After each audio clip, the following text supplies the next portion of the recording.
नमस्कार, घड़ी में बजने वाले हैं 4 और मैं दीपाली नंदा आपके लिए लेकर आ गई हूं आवाज समाचार बुलेटिन की शुरुआत करेंगे इस वक्त की बड़ी हेडलाइंस के साथ। निफ्टी एक्सपायरी के दिन बाजार में दिखा जोश। सेंसेक्स निफ्टी शानदार तेजी के साथ बंद। निफ्टी करीब 5 हफ्ते के ऊपरी स्तर पर बंद। Mid cap small cap shares में रही खरीदारी। एलन मस्क की कंपनी एक्स ने भारत सरकार पर दर्ज कराया केस। सरकार पर गैर कानूनी सेंसरशिप का लगाया आरोप। 27 मार्च को होगी मामले की सुनवाई। नागपुर हिंसा का बांग्लादेश कनेक्शन सामने आया। सुरक्षा एजेंसियों के मुताबिक हिंसा के पीछे बांग्लादेशी नागरिकों का हाथ संभव। नागपुर हिंसा में मास्टरमाइंड फहीम खान पर देशद्रोह का केस दर्ज। संभाजी नगर में बड़ी औरंगजेब की कब्र की सुरक्षा। एएसआई ने ढकी कब्र। चादर चढ़ाने पर भी लगी रोक। इधर योगी आदित्यनाथ का बड़ा बयान। कहा किसी आक्रमणकारी का महिमा मंडन गलत, ऐसे करने वाले लोग देशद्रोही। शंभू और खनौरी बॉर्डर पर बैठे किसानों पर पंजाब पुलिस का बुलडोजर एक्शन। किसानों ने तंबू उखाड़कर खाली कराया रास्ता। सरवन सिंह पंधेर समेत कई किसान नेता हिरासत में लिए गए। पंजाब में कई जगह इंटरनेट बंद।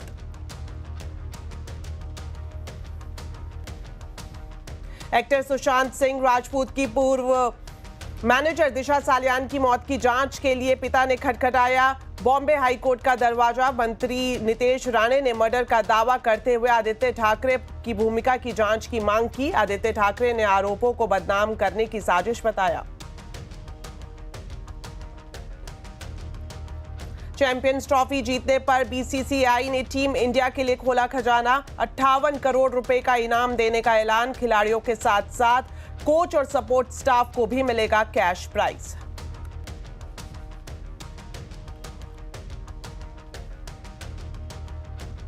बुलेटिन में आज सबसे पहले बात करेंगे शेयर बाजार की। निफ्टी एक्सपायरी पर बाजार में बुल्स की रफ्तार तेज रही। तेजी का चौका लगाते हुए सेंसेक्स निफ्टी ने बढ़त के साथ क्लोजिंग ली। सेंसेक्स 899 पॉइंट चढ़ा, वहीं निफ्टी में 283 पॉइंट की बढ़त हासिल की। निफ्टी करीब 5 हफ्ते के ऊपरी स्तर पर बंद हुआ। बीएसई के सभी सेक्टर इंडेक्स बढ़त पर बंद हुए। वहीं आज के बाजार में मिड कैप स्मॉल कैप के शेयर्स भी चमके। तो शेयर मार्केट का पूरा हाल अब समझते हैं कंचन नौटियाल से। तो कंचन बताएं, आज चौतरफा तेजी रही बाजार में, खासतौर पर कौन से ऐसे स्टॉक्स थे जहां रौनक दिखाई दी और कहां सुस्ती दिखाई दी? तो डेफिनेटली आज का जो ट्रेडिंग सेशन रहा काफी ज्यादा अच्छा हमें देखने को मिला। अब देखते हैं कि स्टॉक स्पेसिफिक एक्शन आज किस तरीके का रहा। सबसे पहले निफ्टी के बढ़ने वाले शेयर्स की बात करी जाए तो भारतीय एयरटेल ने अच्छा खासा कंट्रीब्यूशन दिया है। टाइटन यहाँ पे 4% की बढ़त के साथ बंद हुआ है। साथ ही साथ आयशा मोटर्स 3% और बजाज ऑटो में भी 3% का इजाफा आज के सत्र में देखने को मिला है। लूजिंग स्ट्रीक की अगर बात करी जाए तो इंडसइंड बैंक 1.5% की कमजोरी यहाँ पे देखने को मिली है। बजाज फाइनेंस 1%, ट्रेंड में हमें 0.18% की कमजोरी देखने को मिली है। साथ ही साथ जो श्रीराम फाइनेंस है यहाँ पे भी आधा % का प्रेशर आता हुआ दिखाई दिया है। अगर मिड कैप के बढ़ने वाले शेयर्स की बात करी जाए तो भारत फोर्ज 5.5% का इजाफा यहाँ पे देखने को मिला है। फीनिक्स मिल्स में 4.5%, मैक्स हेल्थ केयर 4.5% और मैनकाइंड फार्मा में भी हमें करीब 4% की बढ़ोतरी देखने को मिली है। लूजिंग स्ट्रीक में देखा जाए तो पॉलीकैब वायर सेगमेंट जितना भी था आज वायर का केबल में, तो वहां पे एक्शन भरपूर बना हुआ था क्योंकि अडानी एंटरप्राइजेस की वायर केबल सेगमेंट में एंट्री हो गई है, जिसके चलते पूरा सेक्टर ही आज एक्शन में था। पेटीएम ये काफी लंबे टाइम से खबरों में बना हुआ है और रिफ्लेक्शन आज के सत्र में भी देखा गया है। वोडाफोन आइडिया 3.25% और साथ ही साथ पूनावाला फाइनेंस में भी हमें 2% की कमजोरी देखने को मिली है। शुक्रिया कंचन इस पूरे मार्केट अपडेट के लिए। मेटल शेयर्स में धुआंधार तेजी जारी है। मेटल सेक्टर को लेकर 361 की प्रेसिडेंट अनु जैन ने कहा कि डॉलर जितना कमजोर होगा मेटल्स उतने चढ़ेंगे। साथ ही अनु जैन ने हिंडाल्को में निवेश की सलाह दी है। This is a global rally जिसमें हमारा ओवरबॉट होना कोई इम्पोर्टेंस नहीं है, बट अगर डॉलर इंडेक्स वीक होता है तो उसमें बेसिकली अभी मेरे को जो हमारे चार्ट्स के ऊपर दिख रहा है कि एक 5 से 6% टेक्निकली आपको हमारे मेटल इंडेक्स में भी अभी अप मूव बाकी है।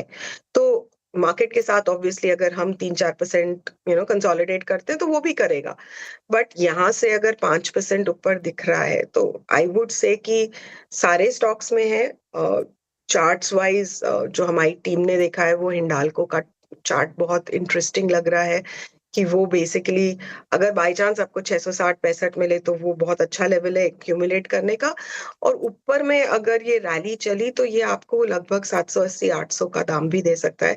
1 डेढ़ साल का व्यू है तो वो my chartist is even more bullish about it than that level, but I think वो एक वर्ल्ड सिचुएशन के ऊपर है। बट उसका मैनिफेस्टेशन अगर आप देखेंगे तो will be automatically opposite on the auto, because cost बढ़ेगी, सेल्स ऑलरेडी वीक है। तो दो आपको एक रिलीफ रैली ऑटो में दिख रही है, अगर मेटल्स काफी तेज चढ़ा तो I would start getting cautious on the auto sector. तो मेटल शेयर्स में आज भी अच्छी तेजी देखने को मिली और अगर पूरे साल की बात करें तो मेटल सेक्टर टॉप परफॉर्मर रहा है। अब यतिन जुड़ गए हैं, यतिन से जानते हैं कि जो मेटल्स के शेयर्स में तेजी दिखाई दे रही है इसके पीछे वजह क्या है, बताएं यतिन। अगर हम स्पेसिफिकली बात करें तो मेटल शेयरों में एक जोरदार तेजी आपको देखने को मिल रही है। स्पेसिफिकली अगर हम मेटल इंडेक्स की बात करें तो टॉप परफॉर्मिंग आपको सेक्टर ये दिखाई पड़ रहा है। स्पेसिफिकली अगर हम रिटर्न्स की बात करें तो year to date metal index में आपने लगभग 7% का गेन देखा है। और कहीं ना कहीं ये जो मेटल शेयर्स हैं ये चमक रहे हैं क्योंकि यूएस फेडरल रिजर्व ने कहा है कि आगे जाके आधे % से ज़्यादा की ब्याज दरें कट हो सकती हैं इस साल में। और अगर हम बात करें स्पेसिफिकली डॉलर इंडेक्स की तो यहाँ से भी मेटल शेयरों को आपको सपोर्ट मिलता हुआ नजर पड़ रहा है। आज की बात करें तो मेटल इंडेक्स 2025 का टॉप गेनिंग सेक्टर है। और कॉपर की बात करें तो 10 महीने के सबसे उच्चतम सपाटी पे आपको कॉपर ट्रेड होता हुआ दिखाई पड़ रहा है एलएमई पे और चाइना में। ईयर टू डेट कॉपर में 28% की जबरदस्त रैली हुई है और इस हफ्ते ही केवल 4% का मूव आपने कॉपर में आता हुआ देखा है। एल्यूमिनियम में भी 5% की ईयर टू डे आपको गेन्स आती हुई नजर पड़ रही हैं। और मार्च के महीने में ही चाइना में एचआरसी के दाम यानी स्टील के दामों में लगभग 20% का आपने मोमेंटम देखा है। भारत में भी 12% की डीजीटीआर ने एक सेफगार्ड ड्यूटी लगाई है 200 दिनों के लिए, जिसके कारण स्टील स्टॉक्स को भी सपोर्ट मिल रहा है। अगर हम ईयर टू डेट परफॉर्मेंस देखें सारे के सारे मेटल शेयरों का तो हिंडाल्को यहाँ रिटर्न्स को देख रहा है सबसे जबरदस्त टाइप का 18% का गेन। जेएसडब्ल्यू स्टील और टाटा स्टील में 15% की बढ़त और वेदांता और एनएमडीसी जैसे काउंटर्स में भी 5 से 7% की आपने जबरदस्त रैली देखी है। यतिन आप हमारे साथ बने रहें, एक और खबर के लिए आपके पास लौटेंगे। इस बीच आपको बता दें अल्ट्राटेक के बाद अब अदानी ग्रुप ने केबल एंड वायर इंडस्ट्री में एंट्री का ऐलान किया है। नए प्लेयर के आने से स्पेस में तगड़ा कंपटीशन देखने को मिलेगा। यही वजह है कि इंडस्ट्री की मौजूदा कंपनियों पर आज अच्छा खासा दबाव देखने को मिला। केबल एंड वायर इंडस्ट्री की तस्वीर अब समझते हैं यतिन मोता से। तो यतिन बताएं, एक और नए प्लेयर की एंट्री हो गई है इस इंडस्ट्री में, क्या कुछ कंपटीशन के हिसाब से पूरी तस्वीर दिखाई दे सकती है आने वाले वक्त में? कारोबार की छोटी कंपनियां हैं, यहाँ डबल शॉर्ट सर्किट आपने देखा है। अगर हम बात करें तो अदानी एंटरप्राइजेस की सब्सिडरी कच्छ कॉपर जो मुंद्रा में अभी उनका प्लांट कमीशन हुआ है वो जॉइंट वेंचर के जरिए, जिसके अंदर एक 50-50 जॉइंट वेंचर वो करेंगे बाहर की कंपनी के साथ इस केबल एंड वायर बिजनेस के लिए। ऑब्वियसली किस तरीके के केबल एंड वायर बनाएंगे, किस टाइप का निवेश होगा, अभी तक कंपनी ने उसकी एक्सचेंज फाइलिंग नहीं की है, जिस पे ऑब्वियसली हम क्लैरिफिकेशन मांगेंगे। लेकिन अगर हम बात करें बिरला ग्रुप की तो इन्होंने लगभग 1800-2000 करोड़ रुपए का केपेक्स अनाउंस किया है, जहां अल्ट्राटेक सीमेंट अपने डीलर नेटवर्क को लेवरेज करके केबल एंड वायर बिजनेस खोलेगा। अगर हम केबल एंड वायर इंडस्ट्री की बात करें तो FY 27 तक लगभग 12 से 14% की ग्रोथ का अनुमान है। और अगर हम कंपनीज देखें जहां पी रेशियो बहुत ज़्यादा है क्योंकि ग्रोथ बहुत ज़्यादा है, हेवेल्स, केई इंडस्ट्रीज, RR काबिल, अगर हम पॉलीकैप की बात करें तो सब 50 से 60 टाइम 40 टाइम के वैल्यूएशंस पे ट्रेड हो रहे हैं, जिसके कारण अभी जो करेक्शन है वो वैल्यूएशन के लिहाज से भी आता हुआ नजर पड़ रहा है। अगर हम स्पेसिफिकली बात करें केपेक्स प्लान्स की तो हेवेल्स, पॉलीकैप, केई इंडस्ट्रीज ने विविध प्रकार के केपेक्स अनाउंस किए हैं। अगर हम स्पेसिफिकली बात करें तो हेवेल्स इस फाइनेंशियल ईयर और अगले फाइनेंशियल ईयर में लगभग हज़ार करोड़ रुपए केपेक्स के अंदर खर्चा करेगी। पॉलीकैप ने कहा अगले 5 सालों में 6 से 7 हज़ार करोड़ रुपए वो केपेक्स के अंदर खर्चा करेंगे। और RR केबल, फिनोलेक्स केबल और के इंडस्ट्री की बात करें तो ये भी 3 डिजिट 4 डिजिट का केपेक्स अनाउंस करके रखे हैं। अगर हम वैल्यूएशंस की बात करें तो महंगे दिखाई पड़ रहे हैं। और अगर हम ओवरऑल बेसिस पे देखें तो जिस हिसाब से बड़े प्लेयर्स इस फील्ड में आने की कोशिश कर रहे हैं, कहीं ना कहीं मार्केट को लगता है कि कंपटीशन बढ़ेगा और ग्रोथ पे आगे जाके कंस्ट्रेंट आएगा, क्योंकि 1.25 लाख करोड़ का मार्केट है, बहुत बड़ा है। स्पेशली अगर हम छोटे केबल एंड वायर बिजनेस की बात करें तो अभी भी यहाँ 40 से 50% बिजनेस इस 1.25 लाख करोड़ की पाई से आता है, जहाँ 12 से 14% का ग्रोथ अनुमान है। तो कहीं ना कहीं ये स्पेस लुक्रेटिव है और हिंडाल्को और कच्छ कॉपर के जरिए बिरला ग्रुप और अदानी ग्रुप रिस्पेक्टिवली एक बैकवर्ड इंटीग्रेटेड प्लेयर के तरीके से आने की अब इस फील्ड में कोशिश कर रहे हैं। शुक्रिया यतिन इन दोनों खबरों पर विस्तार से जानकारी देने के लिए। चलिए आपको बता दें, एलन मस्क की कंपनी एक्स ने भारत सरकार के खिलाफ मुकदमा दर्ज कराया है। एक्स के मुताबिक सरकार गैर कानूनी सेंसरशिप कर रही है और कंपनी को सहयोग पोर्टल पर रजिस्टर करने के लिए मजबूर कर रही है। तो इस खबर की पूरी डिटेल्स अब समझ लेते हैं असीम से। तो असीम, बताइए पूरा मामला क्या है? बुधवार को हमने अपने दर्शकों को बताया था कि सरकार ग्रोह के जवाबों को लेकर के सख्त हो गई है और उसने एक्स के साथ इसकी चर्चा शुरू कर दी है। एक्स से पूछा गया कि बताइए ग्रोह मॉडल को किस तरह से ट्रेन किया गया है, और अब एक बार फिर एक्स और सरकार एक बार फिर आमने सामने है। एक्स ने कर्नाटका हाईकोर्ट के अंदर सरकार के खिलाफ मुकदमा दर्ज कराया। एक्स का कहना है कि सरकार उसे सहयोग पोर्टल ज्वाइन करने के लिए मजबूर कर रही है, खासतौर पर कि सरकार IT एक्ट के सेक्शन 79(3)B का गलत इस्तेमाल कर रही है। इस एक्ट के तहत सरकार कंपनी को निर्देश दे रही है, लेकिन सरकार उसको जो सेक्शन 69A के तहत जो भी सेफगार्ड्स मिलते हैं उसका पालन बिल्कुल भी नहीं कर रही है। सेक्शन 69A के तहत कंपनियों को कई तरह के सेफगार्ड दिए गए हैं, सुप्रीम कोर्ट ने भी उसके ऊपर जोर दिया, लेकिन एक्स का कहना है कि सरकार उसका पालन बिल्कुल भी नहीं कर रही है। अब जो कर्नाटका हाईकोर्ट है इस मामले की सुनवाई 27 मार्च को करेगा, लेकिन एक बार फिर एक्स और सरकार आमने सामने आ गई है। शुक्रिया असीम इस पूरी जानकारी के लिए। चलिए आपको बता दें, आज वित्त मंत्रालय में पेमेंट बैंकों के साथ एक अहम बैठक हुई है। इस बैठक में RBI के अधिकारी भी मौजूद थे। बैठक में डिपॉजिट लिमिट और फाइनेंशियल इंक्लूजन पर बातचीत की गई है। पूरी विस्तार से चर्चा के लिए अब मेरे साथ जुड़ रहे हैं मेरे सहयोगी आलोक प्रियदर्शी। तो आलोक, जानना चाहेंगे, काफी इंपॉर्टेंट मीटिंग ये माना जा रहा था, कौन से मुद्दे हैं जिन पर बातचीत की गई पेमेंट बैंक्स के साथ? बिल्कुल, ये काफी महत्वपूर्ण बैठक थी। इसमें जो टॉप के जो 6 पेमेंट्स बैंक है उनके रिप्रेजेंटेटिव इस बैंक मीटिंग में शामिल हुए थे, और जो मुद्दा इसमें सबसे बड़ा सामने रहा वो रहा कि डिपॉजिट जो लिमिट है उसको बढ़ाने की चर्चा हुई। कुल मिलाकर जो पेमेंट्स बैंक की डिमांड थी कि जो अभी 2 लाख रुपए की डिपॉजिट लिमिट है उसको बढ़ाकर 5 लाख किया जाए, ताकि जो लोग हैं इस पेमेंट बैंक में अपनी डिपॉजिट ज्यादा करा सकें। इस मुद्दे पर अब RBI कोई व्यू लेगा, उसके बाद फिर जानकारी देगा। लेकिन जो दूसरे बड़े मुद्दे थे वो स्मॉल फाइनेंस बैंक के लाइसेंस देने को लेकर मुद्दे थे।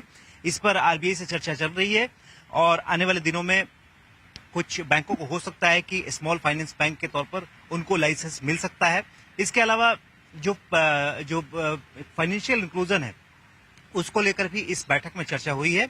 इंडिया पोस्ट पेमेंट बैंक को भी इस तरह इसका दावेदार माना जा रहा है स्मॉल फाइनेंस बैंक का, और सरकार को लगता है कि चूंकि इसका नेटवर्क काफी ज्यादा है, लिहाजा स्मॉल फाइनेंस बैंक के तौर पर ये अच्छा फाइनेंशियल इंक्लूजन का टूल हो सकता है। तो बाकी दूसरे भी पेमेंट्स बैंक हैं जैसे कि एयरटेल, जियो, आपको फिनो, इसके अलावा पेटीएम, इन सभी लोगों पर चर्चा चल रही है। अब देखना होगा कि कितनी जल्दी इन सबको स्मॉल फाइनेंस बैंक का लाइसेंस मिलता है। लेकिन इसके अलावा जो मुद्दे रहे चर्चा में वो लिस्टिंग को लेकर थे, और साथ ही साथ जो रेगुलेटरी नॉर्म्स होते हैं, रेगुलेटरी जो दिक्कतें होती हैं उसको लेकर पेमेंट्स बैंक ने वित्त मंत्रालय के सामने अपनी बात रखी।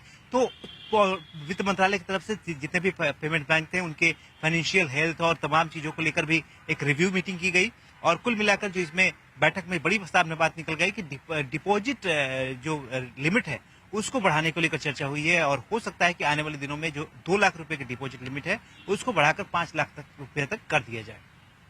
जी शुक्रिया आलोक। तो कई सारे अहम मुद्दों पर आज बातचीत की गई है पेमेंट बैंक्स और वित्त मंत्रालय के बीच में, और विस्तार से जानकारी आलोक दे रहे थे। अब बढ़ते हैं आगे और आपको बता दें, जिस तरह से गर्मी ने वक्त से पहले ही देश में दस्तक दे दी है, ऐसे में एसी बनाने वाली कंपनियों ने भी अपनी तैयारी पूरी कर ली है। समर सीजन कैसा रहेगा और कंपनी की आगे क्या योजना है, इस मुद्दे पर ब्लू स्टार के MD बी त्यागराजन से एक्सक्लूसिव बातचीत की है हमारे संवाददाता केतन जोशी ने। आइए आपको दिखाते हैं। Products which are being launched, more than 150 SKUs are there. Some are super energy efficient, some are meant for heavy duty conditions. There are products for the people who are technology savvy, like Wi-Fi enabled, voice commands, so on and so forth. Nagpur हिंसा का Bangladesh connection सामने आया है। सुरक्षा एजेंसियों के मुताबिक इस हिंसा के पीछे कुछ बांग्लादेशी नागरिकों का हाथ हो सकता है। नागपुर पुलिस की साइबर सेल ने बांग्लादेश से एक संचालित फेसबुक अकाउंट की पहचान की है जिसने नागपुर में बड़े पैमाने पर दंगे भड़काने की धमकी पहले ही दी थी। ये खतरनाक पोस्ट एक बांग्लादेशी यूजर द्वारा ही किया गया था, जिसमें उसने लिखा था कि सोमवार के दंगे तो सिर्फ एक छोटी घटना थी और भविष्य में इससे बड़े दंगे होंगे। जांच से यह भी पता चला है कि उस अकाउंट को चलाने वाला व्यक्ति बांग्लादेश का निवासी है और उसने ये संदेश बांग्लादेश से ही पोस्ट किया था। साइबर सेल ने फेसबुक से संपर्क कर उस अकाउंट को ब्लॉक करने का अनुरोध किया है। साइबर सेल ने अब तक 126 ऐसे पोस्ट की पहचान की है जो झूठी जानकारी फैला रहे थे। वहीं दूसरी तरफ नागपुर हिंसा मामले में आरोपी फहीम खान पर देशद्रोह का मामला दर्ज किया गया है। फहीम खान नागपुर हिंसा का मास्टरमाइंड है। साइबर सेल में दर्ज एफआईआर में फहीम खान पर देशद्रोह का आरोप लगाया गया है। एफआईआर दाखिल की है। 230 के ऊपर प्रोफाइल्स हैं जिसकी इंफॉर्मेशन मांगी है, ब्लॉक करने के लिए दिया है और अभी एफआईआर में 50 के ऊपर प्रोफाइल्स उसमें डाली गई हैं। उन सबकी जानकारी हमने जो थर्ड पार्टी थे, फेसबुक, इंस्टाग्राम, ट्विटर, यूट्यूब, उनसे हम लोग मांग रहे हैं और उसमें जिस प्रकार से जैसे जानकारी हमारे पास आती जाएगी उन लोगों को आइडेंटिफाई करके उनको अरेस्ट करने की प्रक्रिया चालू करेंगे। दूसरी तरफ नागपुर हिंसा को लेकर महाराष्ट्र विधानसभा में मुख्यमंत्री देवेंद्र फडणवीस जमकर बरसे। उन्होंने कहा कि हिंसा का एक भी दोषी बचेगा नहीं, पुलिस पर हमला करने वालों को नहीं बख्शा जाएगा। वहीं फडणवीस ने आयत वाली चादर को जलाने के आरोपों को झूठा करार दिया। औरंगजेबाची कबर जाळली गेली आणि त्याच्यावर कुठली आयात लिहिलेली नव्हती, कुठलीच नाही। त्याचं नीट आम्ही व्हेरिफिकेशन केलं, त्याला मॅग्निफाय करूनही व्हेरिफिकेशन केलं, पण जाणीवपूर्वक आयाती जाळल्या। आपको बता दें, नागपुर हिंसा के बाद महाराष्ट्र के संभाजी नगर में एएसआई ने औरंगजेब की कब्र को ढक दिया है। औरंगजेब की कब्र पर चादर चढ़ाने पर भी रोक लगा दी गई है। औरंगजेब की कब्र की सुरक्षा भी बढ़ाई गई है। कब्र के पास एक हिस्से पर पर्दा लगा था। सुरक्षा को देखते हुए वहां पर स्टील की दीवार लगा दी गई है। कब्र के अंदर जाने से पहले पुलिस सभी की गहन जांच के बाद ही लोगों को अंदर भेज रही है। कब्र पर आने वाले कोई भी अनुष्ठान करने और चादर चढ़ाने की अनुमति नहीं है। हालांकि औरंगजेब की कब्र पर आने जाने पर फिलहाल कोई रोक नहीं है। तो देश भर में औरंगजेब की कब्र को लेकर सियासी पारा हाई है। इस बीच बहराइच में यूपी के मुख्यमंत्री योगी आदित्यनाथ ने कहा कि आक्रांताओं का महिमा मंडन ठीक नहीं है। योगी ने ऐसे लोगों को देशद्रोही बताया है। मैं सभी उत्तर प्रदेश वासियों से कहना चाहूंगा, जब भारत की सनातन संस्कृति और भारत की परंपरा का गुणगान दुनिया कर रही है, तब भारत के महापुरुषों के प्रति श्रद्धा और सम्मान का भाव हर नागरिक का दायित्व होना चाहिए और स्थितियों में किसी भी आक्रांता को महिमा मंडन नहीं करना चाहिए। आक्रांता का महिमा मंडन का मतलब देशद्रोह की नींव को पुख्ता करना और स्वतंत्र भारत ऐसे किसी देशद्रोही को स्वीकार नहीं कर सकता है। महाराष्ट्र से एक और खबर सामने आ रही है। महाराष्ट्र में दिशा सालियान केस फिर से गर्मा गया है। दिशा सालियान के पिता सतीश सालियान ने बॉम्बे हाईकोर्ट में याचिका दायर कर महाराष्ट्र के पूर्व मंत्री और शिवसेना यूबीटी के नेता आदित्य ठाकरे और पूर्व मेयर किशोरी पेडणेकर पर गंभीर आरोप लगाए हैं। उन्होंने कोर्ट से मांग की है कि आदित्य ठाकरे के खिलाफ केस दर्ज कर जांच सीबीआई को सौंपी जाए। दिशा सालियान के पिता के वकील नीलेश ओझा ने आरोप लगाया है कि उद्धव सरकार में इस केस में लापरवाही हुई थी और मामले को पूरी तरह से दबा दिया गया था। मर्डर के समय इस यहाँ पर गवर्नमेंट थी उद्धव ठाकरे की, तो उन्होंने, आरोपी था उनका बेटा आदित्य ठाकरे, तो उन्होंने, उनकी जो पुलिस अधिकारी थे करप्ट, उन्होंने सब केस को कवर अप किया।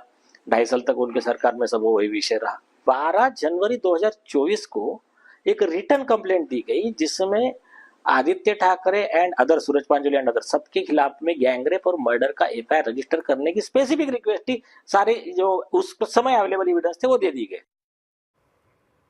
आपको बता दें, महाराष्ट्र विधानसभा में भी दिशा सालियान की मौत का मामला आज उठा। बीजेपी विधायक अमित साटम ने विधानसभा में यह मुद्दा उठाया। अमित साटम ने विधानसभा में कहा कि दिशा सालियान की मौत नहीं, हत्या हुई है। इससे पहले सुबह महाराष्ट्र विधानसभा के बाहर शिवसेना शिंदे गुट के विधायकों ने दिशा सालियान मामले को लेकर विरोध प्रदर्शन भी किया। शिवसेना शिंदे गुट ने इस मामले की जांच की मांग की है। एक्टर सुशांत राजपूत की पूर्व मैनेजर दिशा सालियान की मौत के मामले में आदित्य ठाकरे का बयान भी सामने आया है। आदित्य ठाकरे ने कहा है कि पिछले 5 साल से उनकी छवि खराब करने की कोशिश की जा रही है। उन्होंने ये भी कहा कि अगर ये मामला कोर्ट में है तो वो कोर्ट में ही इसका जवाब देंगे। मेरी बदनामी की कोशिश पिछले 5 सालों से हो रही है, चलती आई है।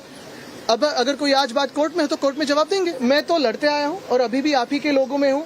लोगों से जो लोगों के काम है वो लेके जा रहा हूँ। मात्र यही है कि बदनामी की कोशिश चलती रहेगी। मेरी लड़ाई इस देश के लिए चलती रहेगी। चलिए अब आपको बताते हैं आज के कंज्यूमर अड्डा के टॉपिक के बारे में। खरीदार को घर ना मिले लेकिन ईएमआई भरनी पड़े, ऐसी स्थिति में सुप्रीम कोर्ट खफा है और कोर्ट ने सीबीआई जांच की बात भी कही है। क्या है पूरा मामला, आज कंज्यूमर अड्डा में इसी पर हम खास चर्चा करेंगे। शाम 5:57 पर जरूर देखिए। बिल्डर बैंक मिलीभगत, कोर्ट से मिलेगी राहत। चलिए वक्त एक छोटे से ब्रेक का है, लेकिन खबरें अभी और भी हैं। आप देखते रहिए आवाज समाचार। ब्रेक के बाद आपका स्वागत है। 13 महीने बाद पंजाब के शंभू और खनौरी बॉर्डर को खाली करा लिया गया है। पंजाब के शंभू और खनौरी बॉर्डर पर रात भर पुलिस का एक्शन देखने को मिला। पुलिस ने किसानों के टेंट को बॉर्डर से हटा दिया। वहीं प्रदर्शन कर रहे कई किसानों को हिरासत में भी लिया गया है। पुलिस ने किसान नेता जगजीत सिंह डल्लेवाल और सरवन सिंह पंधेर को हिरासत में लिया है। इधर आंदोलन करने वाले किसानों पर पंजाब पुलिस की इस कार्रवाई की बीजेपी, कांग्रेस, शिरोमणि अकाली दल समेत अन्य दलों के नेताओं ने आलोचना की है। वहीं एमओएस भगीरथ चौधरी ने कहा कि पीएम मोदी की अगुवाई में सरकार किसानों के कल्याण के लिए काम करने के लिए प्रतिबद्ध है, लेकिन विपक्ष को किसानों से कोई मतलब नहीं है। कभी किसान का आज तक भला नहीं किया इन्होंने। भला करते तो आज किसान की यह हालत रहती क्या। परंतु मोदी जी के नेतृत्व में मोदी जी चाह रहे हैं कि किसान के घर में खुशहाली आए। इसके लिए अनेक उपाय कर रहे हैं और करे जाएंगे और इस देश के अन्नदाता को समृद्ध और खुशहाल करेंगे। तो आज आवाज अड्डा में हम इसी बड़ी खबर पर विस्तार से चर्चा करेंगे। किसान आंदोलन पर बुलडोजर, 7:57 पर जरूर देखिए आज का आवाज अड्डा। आईसीसी चैंपियंस ट्रॉफी जीतने के बाद भारतीय टीम के लिए बीसीसीआई ने खजाना खोल दिया है। बीसीसीआई ने टीम इंडिया के लिए प्राइज मनी का ऐलान कर दिया है। बीसीसीआई ने टीम के लिए 58 करोड़ कैश प्राइज की घोषणा की है। ये इनामी रकम खिलाड़ियों के साथ साथ कोच और सपोर्ट स्टाफ को भी मिलेगी। आपको बता दें, भारत ने 9 मार्च को न्यूजीलैंड को हराकर चैंपियंस ट्रॉफी अपने नाम की थी।